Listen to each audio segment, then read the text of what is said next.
Sangli Miraj GMC साठी जी मुलं अभ्यास करतायत त्यांना बघा मराठी कसं येईल. आता जीएमसी ला 25 प्रश्न असतात मराठीचे, 25 इंग्लिशचे असतात. आपण इंग्लिशचं पण बघू.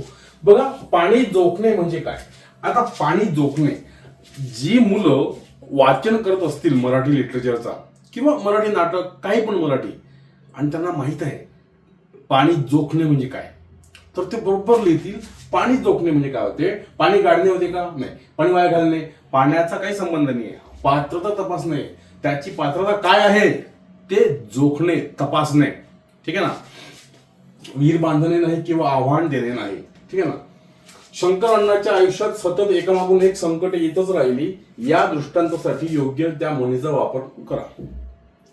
एकामागून एक संकट, हे झालं की ते झालं की ते झालं की ते, म्हणजेच इकडे आड तिकडे विहीर का नाही.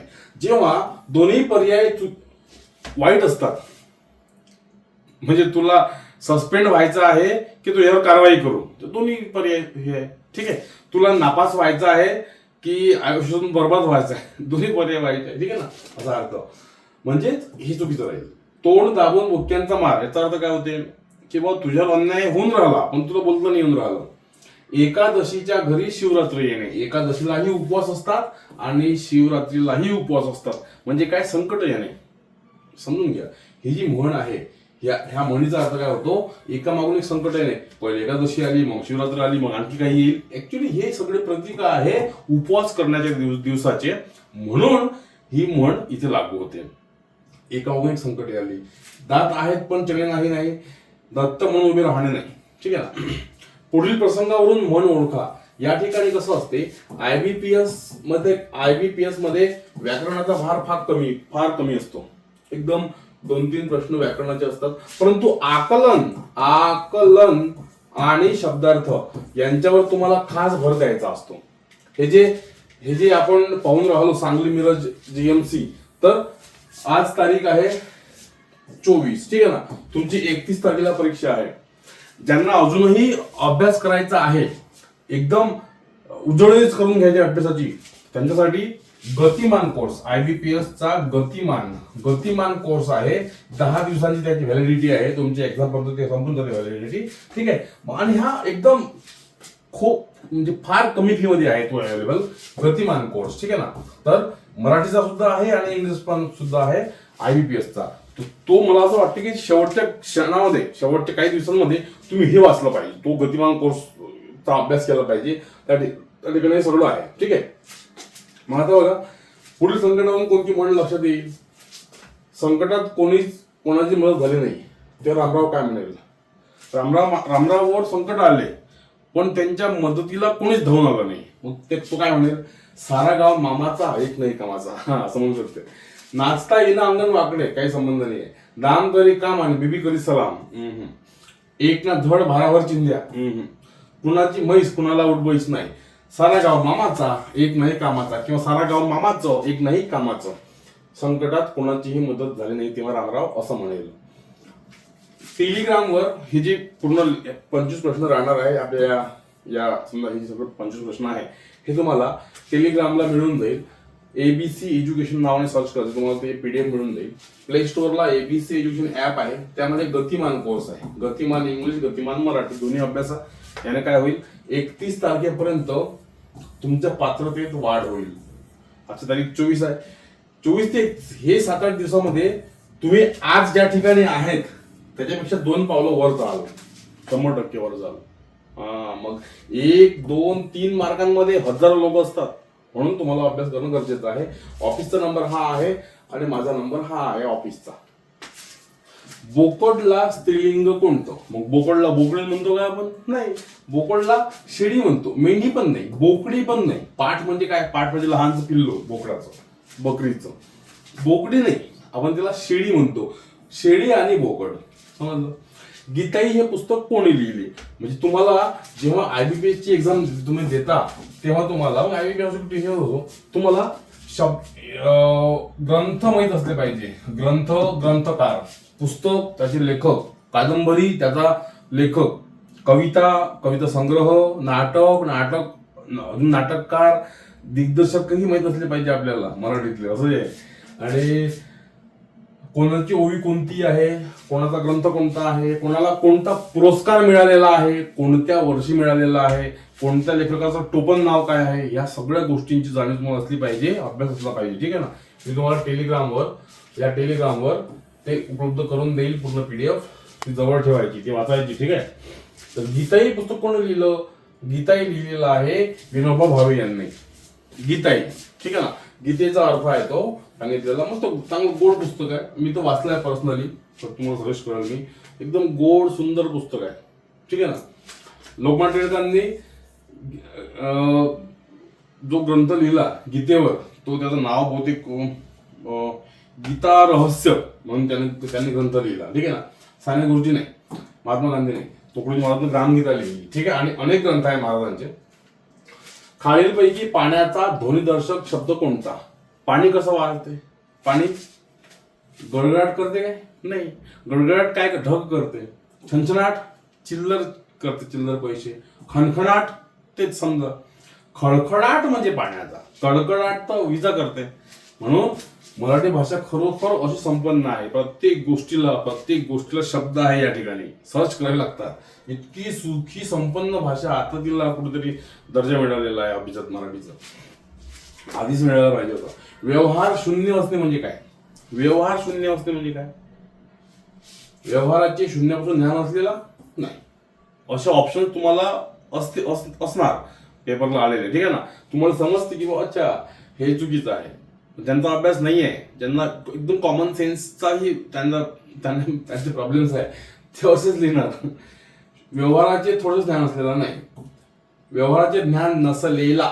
व्यवहार शून्य. शून्य म्हणजे काहीच नाही ना. शून्य म्हणजे काहीच नाही, समजा विषय. नसलेला थोडेसेच काय ले शून्यापासून कसं? व्यवहाराचे खूप ज्ञान असलेला, अत्यंत व्यावहारिक असलेला. हे दोन्ही सारखे आहे पण चुकीचे. त्याच्या डोळ्यात पाणी आले या वाक्यातील पाणी या नामाचे क्रियापद करून वाक्य तयार करा. घ्या. पाणी हे नाव आहे. पाणी काय? नाम आहे. याला आपण इंग्लिशमध्ये नाऊन असं म्हणतो. मग त्याचं करा म्हणते क्रियापद. म्हणजे क्रिया म्हणजे काय? आता मी तुम्हाला शिकवतो, शिकवण्याची क्रिया झाली. ठीक आहे. झोपणे, उठणे, बसणे, ज्याच्या आपण कामं करतो, क्रिया करतो, ह्या सगळ्या काय आहे? क्रिया आहे, क्रियापद आहे. मग आता पाणी हे नाम आहे, याचं क्रियापद करा म्हणते. त्याच्या डोळ्यातून अधूनमधून पाणी येते. इथे पाणी येते म्हणजे काय? नाऊनच झालं, नामच झाला. त्याच्या डोळ्यात पाणी येते, हे तर नाऊनच झाला. त्याचे डोळे पाणावले, हा झालं क्रियापद. बघा, गेले ते गेले, हा ते आले, हा त्यांनी आम्हाला हे दिलं, ला लिहिलो. हे जेव्हा येते पास्ट टेन्स मध्ये तेव्हा ते क्रियापद असते. इथे काय? ते डोळे पाणावले. बरोबर आहे ना. म्हणजे पाणी हा शब्द ऍक्च्युली नाम आहे, त्याचा आपण क्रियापद केलं, पाणावले. मला घाम फुटला, मी घामेजलो. म्हणजे घामाचं काय झालं? घामेजलो. बरोबर आहे. हे शब्द आपल्याला समजले पाहिजे. हे सोपे आहे, काही हरकत नाही. सोपं असते, काही फार पडत नाही नसते. फक्त त्याचा अभ्यास सराव करणं खूप गरजेचं असतो. त्याच्या डोळ्यातून पाणी पडत नाही. पाणी इथं पाणी चार ठिकाणी नाऊनच आहे. हे पाणावले मात्र वर्ब आहे, क्रियापद आहे. चंद्र या शब्दाचा समानार्थी असलेला अचूक पर्याय कोणता? चंद्र म्हणजे चंद्र आणि इंदू आणि शशी म्हणजे काय होते? चंद्र होते. ठीक आहे. शशी चंद्रिका नाही, हे तर लिंग बदललं या ठिकाणी. आदित्य सविता सूर्याला म्हटलं जाते. ठीक आहे. चुकीच्या शब्दांचा पर्याय ओळखा. देवघराच्या दाराचा समय न उजळलेला उभा आयात जसजसा जवळ येऊ लागला तसतशी माझ्या पायाला मनानं वजन चिटकू लागले. असं असतं ना कॉमन एरर्स, याला म्हणतो इंग्लिशमध्ये आपण कॉमन एरर्स. ठीक आहे. Common errors, spot the errors त्याला म्हणतो आपण. किंवा मराठीमध्ये चुकीच्या शब्दांचा पर्याय निवडा किंवा वाक्याचा चुकीचा भाग ओळखा. काही पण येईल, कंटेंट एकच आहे. आता अशा वेळेस काय करायचं तुम्हाला? हा जो एक आहे, हा भाग आहे एकचा. हा जो दोन आहे त्याच्या इकडचा भाग आहे दोनचा, हा भाग आहे दोनचा. असं नका करू की इथे एक आहे मग हा एक पहिला भाग, मग तो काय शून्य भाग होईल का? नाही. एक दो, हा दोन, तिसरा नंबर हा, चौथा नंबर हा, आणि पाचव्या नंबरला येते चूक नाही हा ऑप्शन. जर वाक्यात चूक असेल तर चूक लिहा, नसेल तर मग चूक नाही असं लिहा. ठीक आहे. आता बघा, अशा वेळेस काय करायचं? कॉमन एरर्स काढताना काय करायचं? तुम्हाला एक एक शब्द विचारपूर्वक लिहायचा आहे. ठीक आहे, वाचायचा आहे. देवघराच्या दाराचा, काहीच चुकीचं नाहीये. समईन उजळलेला, बरोबर आहे, एक बरोबर आहे. ठीक आहे ना, क्रॉस करा. उभा आयात, जसं जसा जवळ येऊ लागला, 2 चूक. त्यामध्ये काहीच चूक नाहीये. येऊ, येऊ असं पाहिजे का येऊ असं पाहिजे, फरक आहे बघा. ज्या ठिकाणी व असते ना, ज्या ठिकाणी व असते तिथे व लागते. म्हणजे वागवणे, मी त्याला वागवतो, वागवणे. इथे व आहे की नाही, म्हणून मग मी त्याला वागवून पश्चाताप करत आहे. वागवून, इथे व लागला, व आहे म्हणून. पण मी जर म्हटलं असेल येणे, इथे व नाहीये, म्हणून मग येऊन. येऊन काय उपयोग झाला, असा अर्थ. उभा आयात जसा जवळ येऊ लागला, ते बरोबर आहे. तसतशी माझ्या पायाला, काही चूक नाही या ठिकाणी. मना मनानं वजन चिटकू लागले. मन म्हणजे एक परिमाण असते, मन, मन, मग तिकडे किलो, ग्रॅम वगैरे ते असे मन. मन म्हणजे एकदम हलकं, मन, मनभर, कणभर. ठीक आहे ना. मना मनानं वजन चिटकू लागले, म्हणजे इथे पण काही चूक नाही, म्हणून ऑप्शन नंबर 5 येतो. चूक नाही. प्रत्येक वाक्यात चूक असेलच असं नाही, आणि ती शोधण्याचा प्रयत्न फार नाही करायचा. एकदा समजला संपला विषय, किंवा 2 वेळा वाचायचं. पण नाही दिसून राहिले मग असंच बघायचं, तरी चूक, मुद्दाम चूक काढा एखादी, असं नसते. नो एरर सुद्धा असतं. ठीक आहे ना. खालील वाक्य प्रमाण भाषेनुसार कसे लिहावे. खालील वाक्य, संपूर्ण अंग झाकल असे कपडे घालावे. आता इथे तुम्हाला ऑप्शन तुम्हाला समजायला पाहिजे. संपूर्ण कसं आहे ते, हा जो संपूर्ण आहे, हा जो शब्द आहे संपूर्ण, संपूर्ण शब्द कसा पाहिजे होता, का बरं, कारण इथे जर रफार आहे की नाही, नवर असा, हा जो रफार आहे नवर असा, त्याच्या आधीचं जे लेटर आहे ते कधी कॅपिटल असलं पाहिजे. जसं पूर्व म्हणतो आपण, तसं पूर्व, सूर्य. ठीक आहे, ते म्हणजे समोर रफार आहे, याला रफार म्हटलं जाते. रचा उच्चार ना, पूर्व रचा उच्चार आहे, किंवा सूर्य रचा उच्चार आहे, म्हणून हा कॅपिटल लिहिला आपण. ठीक आहे ना. म्हणून या ठिकाणी संपूर्ण असं पाहिजे होता. अंग बरोबर आहे, झाकल नाही, झाकलं. संपूर्ण अंग एक तर झाकाल किंवा संपूर्ण अंग झाकाल असे कपडे घालावे, किंवा संपूर्ण अंग झाकल, संपूर्ण अंग झाकल, हे बरोबरच आहे. झाकल असे कपडे, कपडे, कपडे आहे, कपडे नाहीये, घालावे, ते बरोबर आहे. झाकल, संपूर्ण अंग झाकल असे कपडे घालावे, किंवा झाकेल पाहिजे, झाकेल काही पण चालतं ठिकाणी. हो होता इथे झाकेल, झाकेल, झाकेल, झाकेल, झाकेल, ओके, झाकेल पाहिजे, झाकेल म्हणजे प्रॉब्लेम नाही. संपूर्ण. आता मला सांगा, तो काय म्हणतो, खालील वाक्य प्रमाण भाषेनुसार कसे लिहावे. प्रमाण भाषेनुसार म्हणजे एक्झॅक्ट जी तुमची प्रमाण मराठी आहे त्यानुसार ते शब्द कसे लिहावे. मग समजून घ्या. संपूर्ण बरोबर आहे. अंग झाकेल असे कपडे, कपडे पाहिजे काय, नाही, कपडे पाहिजे, म्हणून हा ऑप्शन कट झाला. संपूर्ण कसा पाहिजे, न कोणता पाहिजे, इथे तुम्हाला संपूर्ण न हा पाहिजे होता, ते लहान न काढलं, म्हणून हे सुद्धा ऑप्शन चुकीचं आहे. संपूर्ण अंग झाकेल, हा बरोबर आहे. संपूर्ण अंग झाकेल असे कपडे घालावे, पण इथं घालावे म्हणते, घालावे पाहिजे, हे पण चूक. संपूर्ण अंग झाकेल असे कपडे घालवे, घालवे पण नाही पाहिजे, चूक. संपूर्ण अंग झाकेल असे कपडे घालावे, म्हणजे इथे ऑप्शन नंबर ई करेक्ट आहे. असेच प्रश्न तुम्हाला सांगली मिरज जीएमसी ला येत राहील मित्रांनो. अभ्यास करा आणि आपल्या क्लासमध्ये असलेले या IBPS चे सगळे लेक्चर्स पाहून घ्या. या युट्यूब चॅनलवर असलेले सगळे लेक्चर्स पाहून घ्या. कोणते, IBPS चे असलेले, बरोबर आहे. आणि गतिमान कोर्स जो आहे आपल्या या ऍप मध्ये, गतिमान मराठी, गतिमान इंग्लिश, पटापट तो घ्या, अभ्यास करा, आणि काही अडचण आली या 10 दिवसामध्ये मला विचारा. ठीक आहे. आणि तेच ते समजा आता 1 आणि 2 तारखेला आपली ऑफर सुद्धा राहील नवीन वर्षानिमित्त. ठीक, पण ऑफर जो द्या आता एक्झॅक्ट, आता आपल्याला 31 तारखेला कोर्स पाहिजे, म्हणजे आपल्याला एक्झाम द्यायची आहे, म्हणून तुम्हाला 10 दिवस सूट आहे, 10 दिवस तुम्हाला वेळ आहे, म्हणून अभ्यास करा. ते ऑफर मग नंतर घेत तुला, एक्झाम समोरची घ्यायची असेल कोणती. ठीक आहे. त्यामध्ये ABC पॅकेज देतो आहे आपण, चांगल्या म्हणजे एकदम खूप कमी प्राइस मध्ये. तो घेतला ABC पॅकेज, एकदा घेतलं की आपल्या ऍपवर असलेले सगळे कोर्सेस आणि समोर लॉन्च होणारे सगळे कोर्सेस त्या एबीसी पॅकेज मध्ये राहील. त्याची व्हॅलिडिटी पण 1 वर्ष आहे. मग जो मुलगा 1 आणि 2 तारखेला एबीसी पॅकेज घेईल त्याला अख्खं 2026 वर्ष कोणताही नवीन कोर्स आपल्या ऍप मधला घ्यावा लागणार नाही, कोणताच नाही. त्याला सगळे कोर्स मिळतील, नवीन कोणते लॉन्च झाले तेही मिळतील. ठीक आहे, चलो 12 ते 16 खाली दिलेले वाक्य वाचा आणि विचारलेल्या प्रश्नांची उत्तरे द्या. आता तुम्हाला याला म्हटलं जाते पॅराजंबल इंग्लिश मध्ये म्हटलं जाते आणि इथे म्हटलं जाते वाक्यक्रमाने लावा.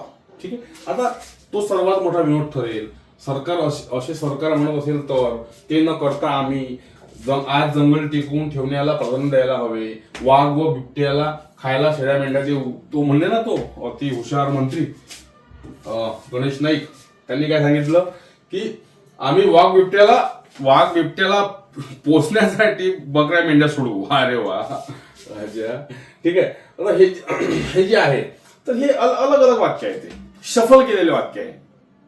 त्यांना एक सुईनं लावा सगळ्यात पहिले, कारण तुम्हाला प्रश्न कसं विचारलं बघा, वर दिलेल्या वाक्यांपासून एक अर्थपूर्ण उत्तर तयार करा.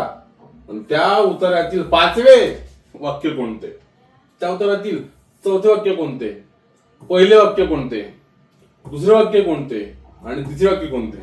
म्हणजेच काय, म्हणजे सरळ सरळ हे 5ही प्रश्न तुम्हाला, या 5ही प्रश्न तुम्हाला मार्क्स मिळवायचे असेल, 5 पैकी 5 मार्क्स घ्यायचे असेल तर इथेच ते सगळं सेट लावून द्या. तुम्ही जेव्हा पेपरला जाता ते जे तुमच्याकडे शीट असते ना, पांढरी व्हाईट शीट, त्यावर तुम्ही लिहा व्यवस्थित आणि हे सगळं इथेच ठरवून घ्या, जेणेकरून तिकडे 5 पटापट उत्तर आपल्याला लिहिता येईल. आता बघा, तो सर्वात मोठा विनोद ठरेल म्हणजे पहिले काय झालं सांगावं लागेल. असे सरकार म्हणत असेल तर, म्हणजे ही वाक्य पहिलं होणार नाही. काय पाहिजे आहे, पहिलं वाक्य कोणतं, दुसरं कोणतं, तिसरं कोणतं, 4थं आणि 5वं कोणतं. ठीक आहे, हा. ते न करता आम्ही, हे पण पहिलं होणार नाही. आज जंगल टिकवून ठेवण्याला प्राधान्य द्यायला हवे. आज इथे वाक्य वाटते काहीतरी प्रास्ताविक केलं, काहीतरी इंट्रोडक्शन देऊन राहिलो, हे वाक्य वाटते आपल्याला आणि म्हणून या शब्दाने वाक्याची सुरुवात होईल, आपल्या पॅराग्राफची सुरुवात होईल. आज जंगल टिकवून ठेवण्याला प्राधान्य द्यायला हवे. ठीक आहे, आज जंगल टिकवून ठेवण्याला बघा, वाघ व बिबट्याला खायला शेळ्या मेंढ्या देऊ म्हणजे असं कोणतरी म्हणेल ना, तेही वाक्य पहिलं होणार नाही. म्हणजे कोणतं पहिलं वाक्य होईल, आज जंगल टिकवून ठेवायला प्राधान्य द्यायला हवे. म्हणजे हे वाक्य पहिलं होईल. जे वाक्य 4 आहे, नाही 4 नका लिहू, आज लिहा. आज जिथे आज आहे ते वाक्य पहिलं आहे. आज जंगल टिकवून ठेवण्याला प्राधान्य द्यायला हवे. बरोबर आहे. मग पुन्हा वरून खाली आहे, दुसरं कोणतं असेल बा, आज जंगल टिकवून ठेवण्याला प्राधान्य द्यायला हवे. लेखक काय म्हणते, आज आपली गरज आहे जंगल टिकवून ठेवणे. ठीक आहे, आता तो अरवली पर्वताचा विषय चालू आहे, अरवली पर्वत फोडणार आहे म्हणते. वा, म्हणजे सरकारला असं वाटते सगळं निस्तीनाबूत करून टाका, जमिनी मोकळ्या करून टाका आणि त्या मग आपल्या मित्रांना द्या वापरायला. कुठं घेऊन चाललो आपण. ठीक आहे, असो. आज जंगल टिकवून ठेवण्याला प्राधान्य द्यायला हवे. आता दुसरं कोणतं येईल बा, तो सर्वात मोठा विनोद ठरेल असं होईल काय, नाही. असे सरकार म्हणत असेल तर, सरकार तर म्हणतच नाही. जंगल सेव्ह करा, जंगल टिकवा, सरकार तर म्हणतच नाही. सरकारचा डोळा जंगलावरच राहते. कुठं जंगल भेटते का, पाड भेटते का, काढ पाड कर, निस्तांग जंगल तोड. ठीक आहे, असं म्हणून ते बिबटे वाढले. आज जंगल टिकवून ठेवण्याला प्राधान्य द्यायला हवे, याला आपण आज म्हणतो. तो सर्वात मोठा विनोद ठरेल होणार नाही. असे सरकार म्हणत असेल तर, सरकार असं म्हणू शकत नाही, म्हणून ते न करता आम्ही, हा येऊ शकते, आज जंगल टिकवून ठेवण्याला प्राधान्य द्यायला हवे. ते न करता आम्ही, तो सर्वात मोठा जोक असेल नाही. ते न करता, हे जे आहे ते न, हे होईल दुसरं वाक्य. ते न हे आहे दुसरं वाक्य. ते न करता आम्ही, तो सर्वात मोठा विनोद रिलेटिव्ह वाटते. असे सरकार म्हणत होतो नाही. वाघ व बिबट्याला नाही. आज जंगल टिकवून ठेवण्याला प्राधान्य द्यायला हवे. ते न करता आम्ही वाघ व बिबट्याला खायला शेळ्या मेंढ्या देऊ. असे सरकार म्हणत असेल तर तो सर्वात मोठा विनोद ठरेल. हा, आता आलं जमलं बरोबर. वाघ व बिबट्याला 5 वाघ, वाघ तिसरं वाक्य,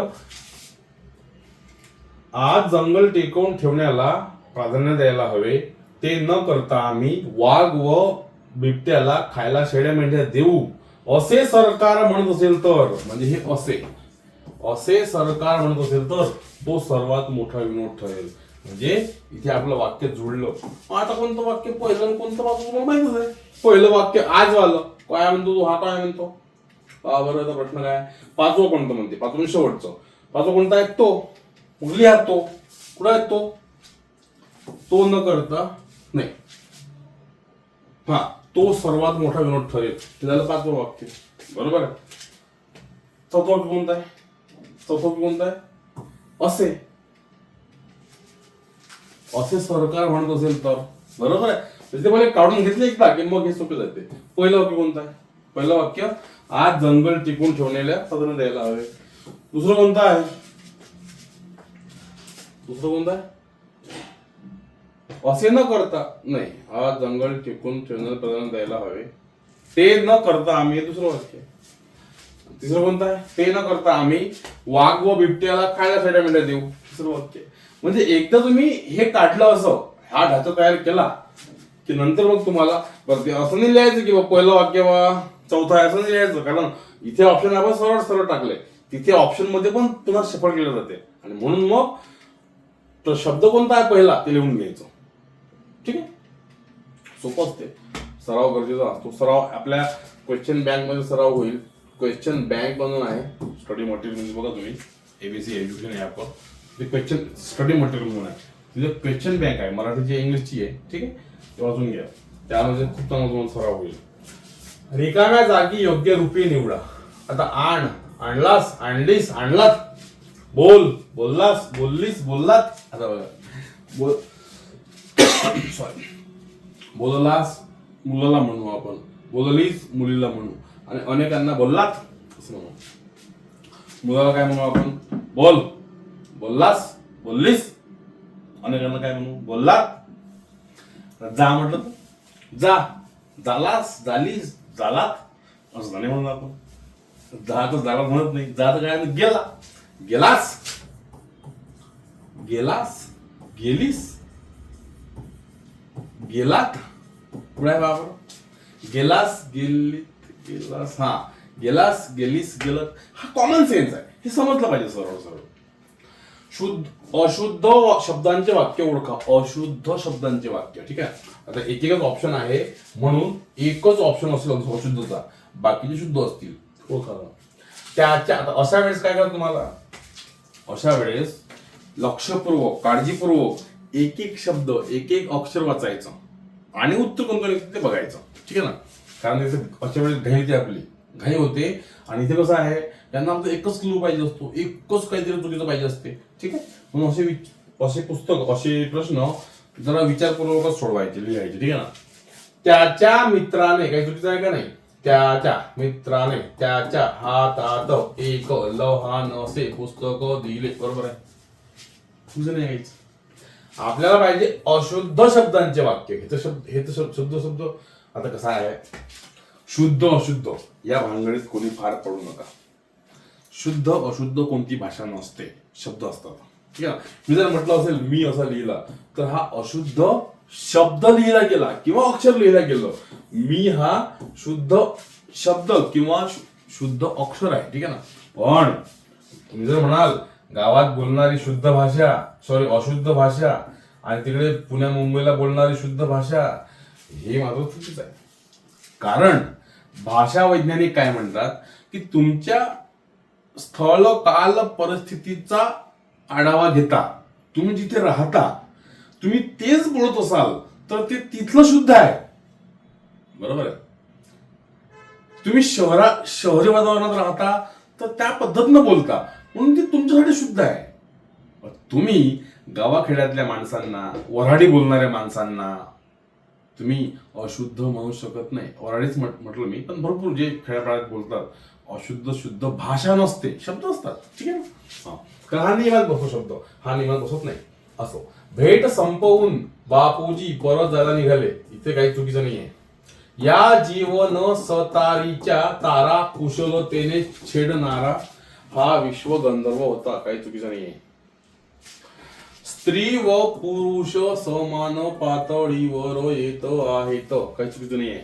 म्हणजे इथं चुकीचं काहीतरी. या महामानवाने हे चित्र राष्ट्रनिष्ठेच्या पटावर रेखाटले. पटावर नाही हो, पटावर. पटावर रेखाटले म्हणजे असं कुठेतरी मायनर चेंजेस असेल, तुम्हाला लक्षात घ्यायचं आहे. आणि यासाठी काय असतं आवश्यक, तर वाचन करा पुस्तकांचं. कोणतेही पुस्तक घ्या, कादंबरी घ्या, साहित्य वाचा, नाटक वाचा, मराठी सिरियल्स बघा, लिहून काढा, न्यूजपेपरचे संपादकीय पेजेस वाचा, हे तुम्हाला बरोबर समजते. ठीक आहे, म्हणून उत्तर पाहतो आहे ना हे. अशुद्ध शब्दाचे वाक्य लिहा. पुन्हा तोच प्रश्न पुन्हा. आज धर्मांची सुद्धा हीच परिस्थिती झाली आहे. फरक बघा, दोन ऑप्शन आहे, म्हणून एकापेक्षा दोन उत्तर येऊ शकतात. ठीक आहे ना. अशुद्ध शब्दांचे वाक्य, आज धर्मांची सुद्धा हीच. आता बघा, जेव्हा आपण सिंगल शब्द लिहितो, ही, मी, ती, तू, थू, जू, गु, भू, तेव्हा हे कधी कॅपिटल असते, दीर्घ असते. बघा, ह्या वेलांट्यात ह्या उकार दीर्घ आहे, ह्या वेलांट्यात दीर्घ आहे, बरोबर आहे. पण जर आपण म्हटलं हिला, अगं ही आहे ना, हिला, तर ते हिला असं येते.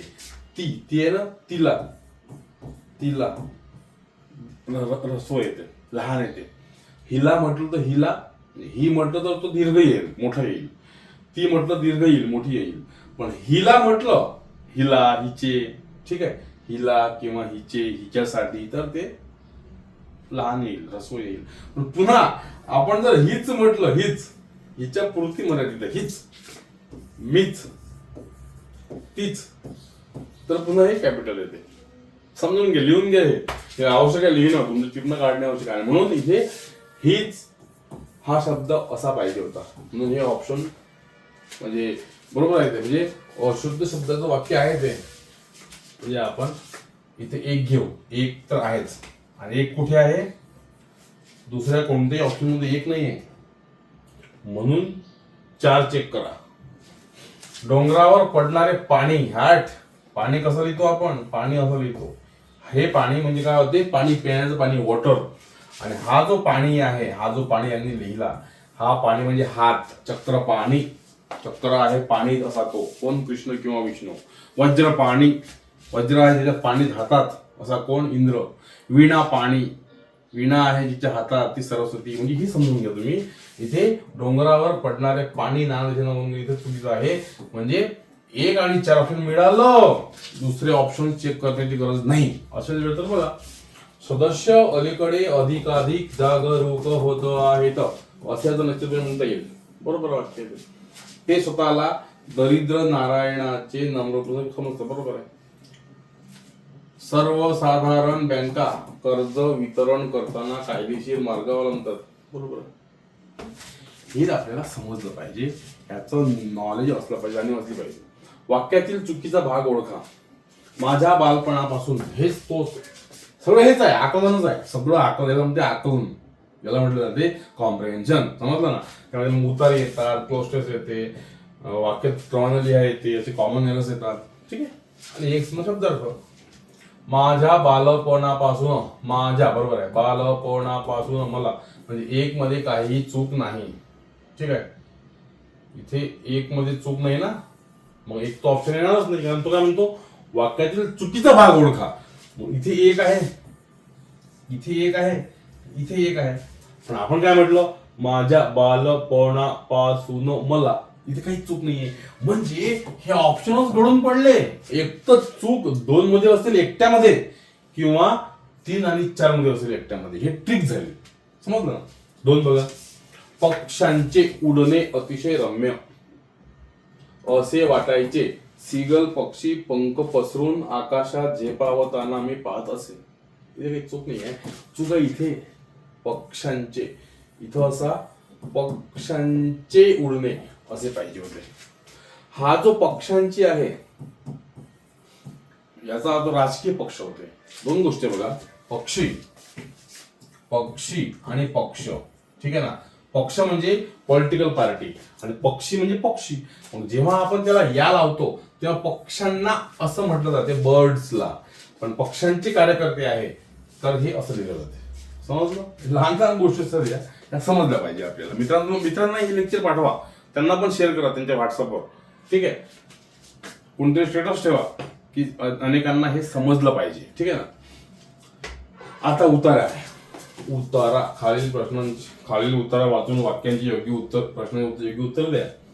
21 ते 25 भारतीय. आता बघा इथे काय करायचं अशा वेळेस आपलं काय करायचं, पहिले प्रश्न लिहून घ्यायचे. आपल्याला ते जे असते ना शीट पांढरी, त्या शीटावर प्रश्न लिहून घ्यायचे, जेणेकरून काय होते, त्या प्रश्न लिहिले आपण त्याच्यावर की नंतर मग ते उतारा वाचायचा तिथं प्रश्न असा ठेवून, मग ते वेळ जातो त्यामध्ये. पटकन टिक करतो काही असेल तो, समजते की खूप कठीण नसतात. पिरॅमिडचा काळ इसवी सन पूर्व साधारणतः किती वर्षांपूर्वीचा आहे? ओके, एक लिहिला. पिरॅमिडचा काळ किती वर्षांचा? इजिप्त मधल्या सगळ्यात उंच पिरॅमिडची उंची किती? तर ही उंची लिहून घ्यायची. उंची, सगळ्यात उंच पिरॅमिडची उंची. पिरॅमिडच्या अंतर्भागातले तापमान किती राहते? तर अंतर्भागाचे तापमान लिहून टाकायचं. वातावरणातील बदलांचा पिरॅमिडवर काय परिणाम झाला? पिरॅमिडवर होणारा परिणाम लिहून टाका. इजिप्तचा सगळ्यात मोठा पिरॅमिड किती क्षेत्रात बांधला आहे? सगळ्यात मोठा पिरॅमिडचा आकार किती लिहून घ्यायचा. हे 5 प्रश्न लिहिले तुम्ही की नंतर मग ते असे डोळ्यासमोर ठेवून, स्क्रीन समोर ठेवून असा उतारा वाचा, पटकन ते उत्तर निघते. भारतीय संस्कृतीप्रमाणेच इजिप्शियन संस्कृती ही प्राचीन आहे. इसवी सन पूर्व 2700 वर्षांपूर्वी इजिप्तमध्ये अतिविशाल असे पिरॅमिड बांधले गेले. इसवी सन पूर्व 2700. ठीक आहे. ही पिरॅमिड म्हणजे तत्कालीन सम्राटांचे स्मारक स्थळ. म्हणजे ते पिरॅमिड म्हणजे सम्राटांचे स्मारक स्थळ आहे. आपण स्मारक म्हणतो ना. मृत्यूनंतरही दुसऱ्या लोकात जीवन असते अशी इजिप्शियन लोकांची कल्पना होती. त्यामुळे तिथल्या शक्तिशाली राजाचा मृत्यू झाल्यावर त्याचे शरीर ममीच्या रूपात, ममी म्हणजे काय, ते ममी बोलते ना, ते ममीच्या स्वरूपात पिरॅमिड मध्ये जतन केले जायचे. त्याच्या मृत्यूनंतरच्या जीवनाकरिता आवश्यक असलेले सामान, तेव्हाच्या श्रद्धा असेल, तेव्हाच्या समजुती असेल, भांडी कुंडी, अन्न, भरजरी पोशाख, जड जवाहिरात आदी वस्तू त्या ममी सोबत पिरॅमिडमध्ये दफन केल्या जायचे. काही ठिकाणी तर सेवक सेविका सुद्धा दफन केल्याचे पुरावे सापडलेले आहेत. इजिप्शियन सम्राट स्वतःच्या जीवनकाळातच पिरॅमिडचे निर्माण सुरू करायचे. नंतर मग कोणी नाही करत. त्यावेळी आधुनिक यंत्रसामुग्री नसताना एवढे भव्य पिरॅमिड निर्माण करण्यासाठी अवजड दगडांची वाहतूक कशी झाली असेल हे एक आश्चर्यच आहे. पिरॅमिड बांधण्यासाठी वापरलेला एक दगड हा 1 ते 2 टन वजनाचा असल्याने आढळून आले. इजिप्त मधला सर्वात उंच पिरॅमिड विचारला ना प्रश्न, सर्वात उंच पिरॅमिड कोणता आहे? 450 फूट उंचीचा आहे. या पिरॅमिडचे क्षेत्र जवळपास 13 एकर मध्ये. 13 एकर हे विचारलेलं आहे बघा. 450 आणि 13 एकर बघा ना, पटकन उत्तर निघते आपले. हे 450 किती एकर? 13 एकर उत्तर निघाले आपले. म्हणून उत्तर लिहिणं आवश्यक आहे. पिरॅमिडवर काय परिणाम झाला बदलत्या वातावरणाचा? अंतर्भागात तापमान किती आणि किती वर्षांपूर्वीचं आहे? तर आलं उत्तर 2700. बघा हे बऱ्याच वाक्यात आहे. 2700 वर्षांपूर्वी. बरोबर आहे. म्हणजे 2025 चालू आहे. बरोबर आहे. 2000 पकडा. त्याच्या आधी इसवी सन पूर्व लागते. मग 4 आणि 5 मध्ये गौतम बुद्ध होते. 4, 5 की 3, 4 मध्ये. त्याच्याही आधी म्हणजे गौतम बुद्धांच्याही 200-300 वर्ष आधी हे पिरॅमिड बांधले गेले. ठीक आहे. हे पिरॅमिड म्हणजे तत्कालीन सम्राटांचे स्मारक स्थळ असतो. झालं ना आपलं. या आश्चर्यकारक संरचना वैशिष्ट्यपूर्ण आहेत. गणित आणि भूमितीचा सखोल अभ्यास करून बांधलेले पिरॅमिड तत्कालीन संस्कृती किती पुढारलेली असावे याचे निदर्शक आहेत. पिरॅमिडच्या अंतर्भागात तापमान विचारलं. नेहमी पृथ्वीच्या सरासरी तापमाना एवढे स्थिर असते. उत्तर लिहा. पृथ्वीच्या सरासरी तापमान एवढे स्थिर असते. बरोबर आहे. उत्तर आता हे पाहिजे फक्त बदलावर काय परिणाम झाला असं. 4 कोणांचे चिरा पद्धतीने असलेले दगड इतके अभेद्य आहेत की 2 दगडांच्या मधात एक ब्लेड सुद्धा प्रवेश करू शकत नाही. हजारो वर्षांपूर्वी पासूनच्या वातावरणातील बदलाचा यत्किंचितही परिणाम पिरॅमिड झाला नाही. त्या भव्य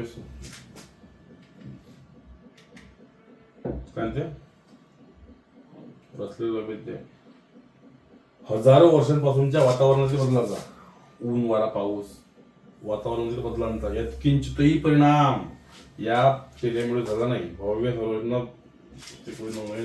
करतो म्हणजे घरात नाही परिणाम काहीच नाही झाला. दगडांचे तीर निघले काय नाही, भेगा पडल्या काय, पिवळेपणा पडला काय, बुरुज खचले काय नाही, काहीच परिणाम झाला नाही. उत्तर मिळाले आपल्याला. पहिले भेटलं 2700, दुसरं भेटलं 450 फूट, तिसरं भेटलं सरासरी तापमान पृथ्वीसारखं, 500 भेटलं काहीच नाही, हे भेटलं तुमच्या झालं ना, मिळालं. हे असं असते. ठीक आहे, म्हणजे तुमचा अभ्यास असा असला पाहिजे मित्रांनो. असा असला ना सरळ सरळ समजून जाते. मग तुम्ही एक काम करा, आता तुम्ही घाई करा. ठीक आहे, एकदम रिलॅक्स राहू नका मराठी आणि इंग्लिश साठी. ठीक आहे, 31 डिसेंबर तुमचा पेपर आहे. आजची 24 तारीख आहे. हे 7 दिवस 8 दिवस फक्त अभ्यास करा. आणि आपल्या एबीसी एज्युकेशन ऍप मध्ये गतिमान कोर्स आहे. गतिमान मराठी पण आहे, गतिमान इंग्लिश पण आहे. एक वेगळं फोल्डरच आहे. जेव्हा आपण असं ऍप पाहतो ना आपलं, असे छोटे छोटे फोल्डर आहे. ठीक आहे ना, त्या ठिकाणी एका फोल्डर मध्ये गतिमान कोर्स लिहिलेला आहे. गतिमान कोर्स त्या ठिकाणी बघा तुम्हाला इंग्लिश मध्ये दिसेल. अभ्यास करा. आज जर तुमची पात्रता 100 पैकी 80 मिळवण्याची असेल तर तुमची या 31 तारखेला 100 पैकी कमीत कमी 88 मार्क्स मिळतील एवढी होईल. म्हणजे या 10 दिवसामध्ये त्याची व्हॅलिडिटी 10 दिवसाचीच आहे गतिमान कोर्सची. या 10 दिवसामध्ये जर आपले 8 मार्क्स वाढले ना, आपण हजारो मुलांच्या समोर जातो. म्हणून एक एक मार्क महत्वाचा आहे. चलो थांबतो. मित्रांसोबत शेअर करा आणि लगेच इंग्लिशचा पण टाकतो लेक्चर. इंग्लिशचंही बघा आणि इथे असलेले सगळे लेक्चर बघून घ्या. IBPS चे सगळे मराठीचे आणि इंग्लिशचे संपूर्ण बघा. ठीक आहे, चलो थँक्यू.